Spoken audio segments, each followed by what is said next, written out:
já imaginou viajar aí, ó, 7 países da América do Sul por 13 meses com apenas R$ 5 por dia? Já imaginou, Fabão? Ô, seu Joel? Será que você conseguiria? Será que você conseguiria? Com apenas R$ 5? Ele não... Maravilha, garotinho, show de bola! Pois é, gente. Será que isso é possível? Foi essa aventura que o itabaianense Léo Marques Oliveira protagonizou e a gente vai conferir mais detalhes com ele mesmo nessa matéria super especial. Vamos lá! Através do livro nós podemos fazer viagens inimagináveis. Mas você já pensou em poder viajar por 7 países gastando apenas R$ 5 por dia? Pois é, você em dia veio conhecer um sergipano que conseguiu essa façanha e contou tudo em seu livro. O nome dele é Léo Marques, itabaianense que sempre teve o sonho de viajar o mundo, mas o custo elevado para essa realização parecia um obstáculo. Eu disse parecia, afinal ele conseguiu fazer essa viagem por vários países da América do Sul e imagine quantas experiências ele viveu. Pois é, uma aventura e tanto. E ele vai contar aqui pra gente, Léo Marques de Oliveira, escritor, mas sobretudo viajante. Como é que surgiu a ideia dessa viagem que foi uma verdadeira aventura? Eu acho que o desejo de viajar ao mundo é um desejo comum assim da grande maioria das pessoas. Só que aí a gente acaba colocando uma série de obstáculos ao longo do caminho. E a das minhas era de ter dinheiro para fazer essa aventura. Então pensei, se eu não tenho dinheiro, vou fazer da maneira que eu posso. Então comecei a jornada sem dinheiro e fui fazendo alguns trabalhos ao longo do caminho. E de onde você partiu? Eu parti daqui de Sergipe, aí fui descendo por toda a costa aqui brasileira. Entrei no Paraguai, Uruguai, Argentina, Chile, Bolívia e Peru. E era muito também de explorar os extremos, né, os confins. Chegar até um lugar também chamado Fim do Mundo e o maior deserto de sal do mundo. Mas me conta, isso tudo começou, você saindo daqui de Sergipe, com passagem comprada, foi um conhecido, foi uma carona? Conta pra gente. A passagem comprada eu não tinha, só tinha a disposição, a curiosidade. Nem sequer um plano bem definido, assim, de tipo, quanto tempo eu ia passar em cada lugar eu tinha. Eu só tinha mesmo a disposição e a curiosidade. Aí sem dinheiro nenhum, porque eu queria justamente passar por esse desafio. E aí eu saí de carona, de casa, fui pra estrada, carona mesmo na estrada, estendendo o polegar, e cada pessoa desconhecida me dando carona ia me levando. Ao longo desse percurso foram um total de 400 pessoas que me levaram por essa estrada por 120 mil quilômetros. Você foi contabilizando? Eu fui contabilizando. Tem um pessoal que viaja, acaba criando uns aplicativos, sites, umas ferramentas, e eu usava uma para estar cadastrando quanto tempo eu esperava em cada ponto e quem me levava. Eu colocava algumas descrições e tenho isso tudo salvo até hoje. Então você partiu daqui de Sergipe, desceu o litoral, e o que é que você logo ficou com a impressão de todo esse litoral que você passou? O litoral é um dos lugares que eu mais gosto, por causa de praia, é o lugar mais natural assim para mim. Ao longo de todo o litoral você encontra um monte de lugar bem bonito, mas sobretudo as pessoas, você acaba se conectando com as pessoas que ela vive um estilo de vida um pouco mais leve do que as pessoas que vivem, por exemplo, em grandes cidades. Isso era o que mais me atraía. E também as pessoas acabavam me acolhendo com muito mais facilidade. Eu acabo encontrando comida mais fácil, lugar para dormir. As pessoas, sempre quando eu contava a minha história, sendo verdadeira, as pessoas acabavam me acolhendo. E depois disso aí, isso foi em 2019, você acabou indo para qual foi o primeiro país depois do Brasil? Depois do Brasil, o primeiro país que eu fui foi o Paraguai. Só que chegando no Paraguai, muita gente falava: o que você tem para fazer no Paraguai? Compras? Aí eu tinha que inventar alguma coisa. E aí eu decidi fazer algo que eu sempre quis fazer quando criança, que era sair correndo e entender até onde eu conseguiria correr. Aí eu decidi cruzar o país correndo. Eu passei 4 dias correndo, até quando a alça da minha mochila estourou, e aí eu desisti, que já estava extremamente cansado, fadigado. Deixa eu só entender. Você estava na divisa do Brasil com o Paraguai. E você decidiu correr como atleta ou correr? Eu gostava de correr, só não era um atleta, nem estava bem preparado para isso. Aí eu tinha uma mochilinha pequena de 10 litros, coloquei só água, um saco de dormir, e aí saí sem comida, sem nada. Eu ia comendo as poucas comidas que eu ia encontrando ao longo do caminho que o pessoal me doava. E aí eu consegui correr no total de 210 quilômetros, mas a meta era 350. Isso sem parar? Parava bastante. A cada uns 5 km parava para tomar água. Também o que me salvou muito era o tererê que o pessoal me oferecia. Tererê é uma bebida típica no Paraguai, que é feita com as ervas mate, bem gelada. Então, num sol de 40 graus, quando me paravam para mim tomar um tererê, era o que me ajudava a dar mais energia. Mas ao longo do dia eu corria umas 7 horas por dia. E aí depois de lá eu fui seguindo viagem, desci para Argentina, Uruguai. Aí na Argentina eu pensei que os caminhos iam ser um pouco mais demorados, porque eu queria chegar até lá no fim do mundo, que é a última ponta que você vê ali no mapa. E aí eu fui conseguindo umas caronas cada vez mais distantes, até que chegar lá. Só que é curioso quando você chega próximo do fim do mundo, que você vê o pôr do sol, o sol se pôr a 11 horas da noite, por exemplo. Os dias eram muito, muito longos. Tinha muitos desertos, muito vastidão. Em qual país? Fica na Argentina.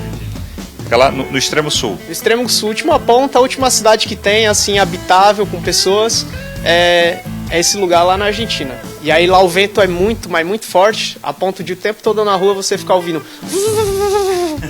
E aí esses ventos eram tão fortes que chegavam a tombar, por exemplo, caminhões. Na estrada, quando a gente pegava e estacionava o caminhão, tinha que estacionar da maneira estratégica para que o vento não derrubasse. Porque lá são planícies imensas, imensas. Então o vento corre. O vento corre e acaba ganhando muita força. Por exemplo, aqui, geralmente no dia a dia, você vê um vento 15 km por hora. Derruba a roupa do varal. E mesmo assim, quando venta bastante, a gente já acha que é muito. Lá chegava tipo 80 km por hora. E era tanto a ponto que ninguém saía nem de casa. Então depois que você chegou nessa última parte, conhecida como... Essa no fim do mundo, que faz parte da Patagônia Argentina. Depois da Argentina, aí você seguiu... Aí eu segui, queria entrar por uma outra região também, que é um lugar também bem isolado pelo Chile, foi a Patagônia chilena. É onde você vê um conjunto de ilhas, como se fosse uma selva amazônica, com plantas gigantes, mas só que com a estrada que foi criada há pouco tempo. Então é um lugar que as pessoas não frequentam tanto. Não tem tantos turistas, por exemplo, brasileiros. Você vê mais o pessoal de moto do Brasil. E aí lá é impressionante porque a natureza ela está extremamente preservada. Ela foi aberta há pouco tempo, então não importa para onde você olhava, era aqueles lagos que você chegava aqui, bebia água azul, muitas flores de várias cores, de tudo que é lado. Paraíso, né? Um paraíso, assim. Para mim foi o lugar mais impressionante de belezas naturais que eu já tive assim na vida. Mas era também muito caro, o Chile bem caro. E depois do Chile, Léo Marques? Aí depois do Chile, eu fui subindo todo o Chile até o deserto do Atacama, que é o lugar mais seco do mundo. Tem lugares lá que não chove 23 milhões de anos. Então é uma vastidão também, mas tudo marrom, sabe? Só deserto. E aí segui para Bolívia, que é o lugar na América do Sul onde você vê muita cultura andina, indígena, o pessoal com muitos traços indígenas. E lá também é onde a barreira linguística apareceu novamente, porque eu tinha aprendido a falar espanhol. Era isso que eu ia te perguntar, porque, por exemplo, no Peru, o espanhol de lá é misturado com a língua dos nativos dos Incas, que vem uma delas, né? Quechua. Né? Então, cada região da América do Sul, ela tem essa influência no espanhol, né? Exato. Tem uns lugares que nem o Paraguai, Bolívia e Peru, o espanhol ele acaba mesclando com as línguas indígenas. E às vezes cria uma língua própria mesmo. Mas em alguns pontos o pessoal não falava nada de espanhol, e aí o jeito era eu falar, tipo, comer, dormir. Não tem errada. Aí não tem errado, todo mundo entende, assim, é uma linguagem universal, são necessidades básicas. Mas o espanhol você manja? O espanhol eu aprendi ao longo da estrada. Não tinha experiência? Não tinha experiência no espanhol. Eu sabia inglês, mas eu achei que ele ia ser útil. Mas assim, no geral, na América do Sul, assim como os brasileiros e outros países, o pessoal não fala muito inglês. Aí eu tive que aprender espanhol. Veja, o que eu acho também super interessante é que nessa sua viagem, nessa sua aventura, você falou agora há pouco sobre pessoas que ajudam. Eu ia preparar uma pergunta sobre a maldade e o medo com perigo dessa viagem, mas pelo que eu estou vendo, você saiu com uma boa impressão. No geral, assim, eu conheci muitas pessoas mesmo, gente que me conhecia agora na rua e dizia, não, se quiser pode ficar lá em casa, me recebia em casa, gente que me dava carona ou comida, então em cada interação tinha que ter uma certa confiança ali. E na maioria, claro, aconteceram situações que não foram muito legais, mas na maioria, assim, considerando que eu passei 13 meses na estrada, em 13 meses, a maior parte das pessoas assim eram acolhedoras. O que acontece também muito é que as pessoas têm medo, né? Então eu chego para pedir uma ajuda, aí a pessoa olha para mim e ficava pensando se eu tava falando a verdade ou não. Isso era o que mais acontecia. Fora isso, era a pessoa pegar e realmente me acolher. conseguir comida, água. Água nunca me negaram, eu não comprei uma garrafa de água em 13 meses, assim. Bom, eu tenho várias outras perguntas, mas o Léo, eu tenho certeza que ele vai contar no seu livro, que ele já está para lançar. O nome do livro é um nome super especial, né? O nome do livro chama 100 Horas Pra Voltar, pensando naquela vontade que a gente tem em algum momento da vida de pegar a mochila e sair por aí e dizer, não sei quando eu volto, me deixem.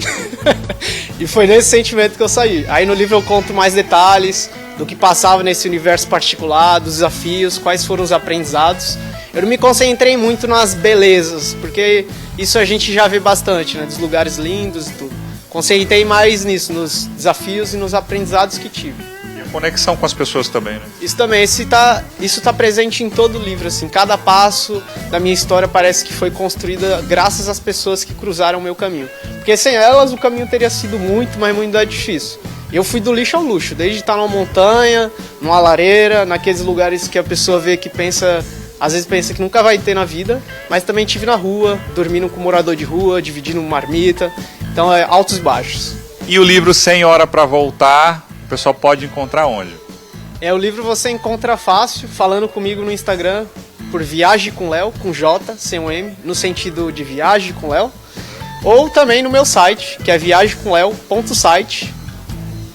E aí você consegue estar reservando o livro lá, ele está agora na pré-venda, indo para gráfica, e próximo mês é o evento de lançamento. Com toda a sua história e esse livro lançado, qual mensagem que você deixa para quem está assistindo, né? Eu acho que a principal mensagem que eu dou é a pessoa observar melhor esses medos, porque muitas vezes esses medos eles são irreais. Antes de sair de casa eu colocava uma série de barreiras ao longo do caminho, uma série de medos, e ao longo da estrada eu percebi que a maior parte deles não tinha fundamento nenhum. Mas a gente às vezes tem tanto medo, deixa de fazer, passa uma vida sem fazer algo que quer muito, independente de qual seja seu sonho, seu objetivo. E quando a gente está realmente lá, seguindo um passo de cada vez, se observando, a gente vai começando a aprender mais sobre a gente e sobre o mundo. Aprendendo sobre o mundo, o Léo Marques trouxe as experiências dessa aventura para a sua realidade. São traçados geográficos que dizem muito sobre a localização do seu coração.